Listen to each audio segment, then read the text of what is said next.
अहिल्याबाईंचे गुणगण गाण्यासाठी उभी आहे.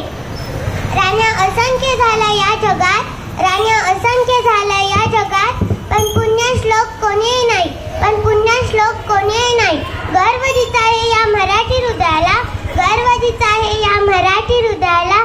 पण एकच ती महाराणी, एकच ती महाराणी, अहिल्यादेवी होळकर झाली, अहिल्यादेवी होळकर झाली. आम्हा लेकरांचा स्वाभिमान, आम्हा लेकरांचा स्वाभिमान. जेव्हा जेव्हा समाजामध्ये अन्याय, अत्याचार, अधर्म वाटतो, तेव्हा त्याला संपवणारी शक्ती या जगात जन्म घेते. आणि तेच घडलं 31 मे 1725 रोजी माणकोजी शिंदे आणि सुशीलाबाई शिंदे यांच्या पोटी धनगर कुटुंबामध्ये एक कन्या जन्माला आली.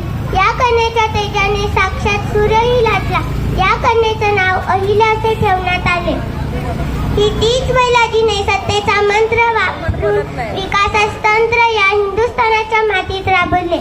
ही तीच अहिल्या जिने चूल आणि मूल समाज व्यवस्थेला जुगाडून देऊन एका हातामध्ये शस्त्र आणि दुसऱ्या हातामध्ये शस्त्र घेऊन तब्बल 29 वर्ष आदर्श राजभार केला.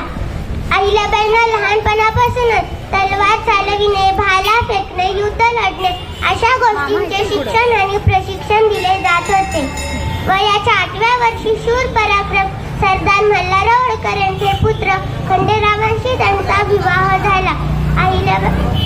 अहिल्याबाईंच्या जीवनात सर्वात जास्त योगदान कुणाचं असेल तर मल्हारराव. कारण मल्हारराव म्हणजे सामर्थ्य, मल्हारराव म्हणजे पराक्रम, मल्हारराव म्हणजे विश्वास, मल्हारराव म्हणजे अहिल्याबाई यांच्या पाठीवर आयुष्यभर पडत असलेली कौतुकाची थाप.